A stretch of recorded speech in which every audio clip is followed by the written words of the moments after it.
Hello bachcho, let's see this question. The question says, what is the central idea of the poem Amanda? Or how does the poet present the idea of parent-children relationship in the poem Amanda? तो बच्चों question में हमसे ये पूछा जा रहा है कि क्या सेंट्रल आइडिया क्या है पोएम अमांडा का, मतलब या फिर हमने क्या सीखा है इस पोएम से, या फिर पोएट ने किस तरीके से प्रेजेंट किया है एक पेरेंट और चिल्ड्रन का रिलेशनशिप अपनी पोएम अमांडा में।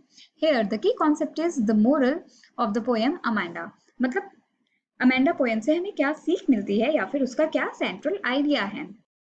Robert Klein has beautifully woven his poem Amanda around the central idea of parent-children relationship. The poet emphasizes upon the need of a healthy, friendly, and cordial relationship. The poem brings forth the idea that continuous rebuking and constant instructing, instead of improving the behavior of child, has an adverse effect on their psychology. Sometimes they become defiant or rebellious and refuse to accept the authority of the parents and starts daydreaming or imagination. तो बच्चे Robert can जो हैं इस कविता के writer हैं। उन्होंने बहुत ही अच्छे तरीके से अपनी पोएम बनाई है अमेंडा, जो रिवॉल्व करती है एक सेंटर आइडिया के अराउंड जो है पेरेंट और चिल्ड्रन का रिलेशनशिप। तो ये पोएम जो है एम्फेसाइज करती है कि एक पेरेंट और चिल्ड्रन का जो रिलेशनशिप है उसको बहुत ही हेल्दी होना चाहिए, फ्रेंडली होना चाहिए और कॉर्डियल होना चाहिए।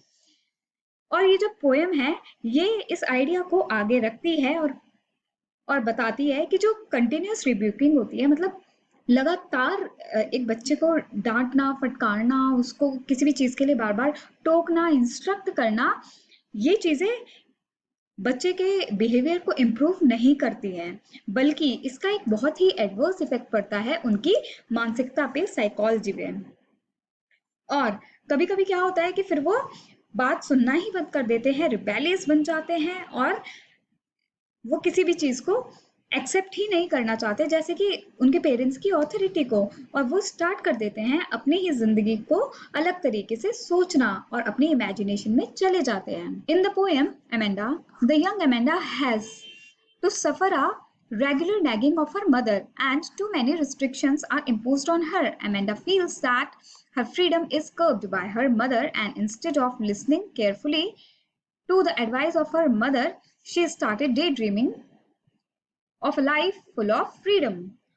तो बच्चों जो ये पोएम है अमेंडा, इसमें जो यंग अमेंडा है वो सफर कर रही है बहुत ही रेगुलर नैगिंग से, मतलब उसकी मदर उसको रेगुलरली डांटती फटकारती रहती है, इंस्ट्रक्ट करती रहती है, टोकती रहती है चीजों को लेकर, और बहुत सारे रिस्ट्रिक्शन भी लगा देती है उसके ऊपर कि तुम ये नहीं करोगी, तुम वो नहीं करोगी, इस तरीके से। और जो अमेंडा है वो ये सोचती है कि उसके जो फ्रीडम है वो छीन ली गई है उसकी मदर से, तो इसी वजह से वो अपनी मदर को सुनना नहीं चाहती केयरफुली, जो भी वो एडवाइस करती हैं, और वो अपना डे ड्रीमिंग स्टार्ट कर देती है, अपनी इमेजिनेशन वाले वर्ल्ड में चली जाती है जो कि फ्रीडम से भरपूर है। She dreams of herself being a mermaid gliding over the calm waves of the Emerald Sea.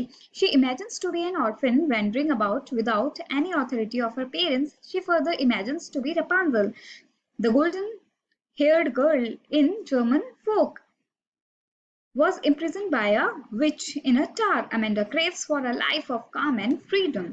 तो बच्चों जो अमेंडा है वो अब सपने बुन रही है या फिर ड्रीम कर रही है अपने आप को एक मोमेंट की तरह, जो कि एक काम वेव्स में बहती चली जा रही है with the flow of the emerald sea. मतलब एमरल्ड सी मतलब एक ग्रीन कलर के पानी वाला बहुत ही प्यारा सुंदर सी वहां पर, और वो ये भी इमेजिन कर रही है कि काश वो एक अनाथ होती और वो अपना मस्त घूम रही होती कहीं भी बिना किसी की ऑथोरिटी के, बिना किसी के इंटरफेरेंस के।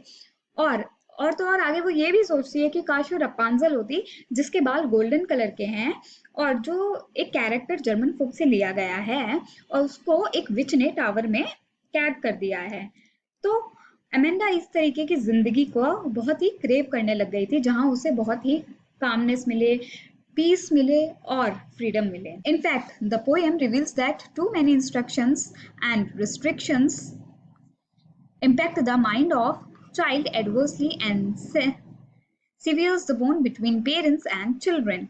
तो इनफैक्ट क्या होता है ना कि ये पोएम ने ये रिवील किया है कि बहुत ज़्यादा इंस्ट्रक्शंस और डांट फटकार और जो रिस्ट्रिक्शंस होते हैं वो बच्चे के दिमाग पे बहुत ही बुरा असर डालते हैं और माता पिता और बच्चे का जो रिलेशनशिप है वो बहुत ही सीवियर हो जाता है.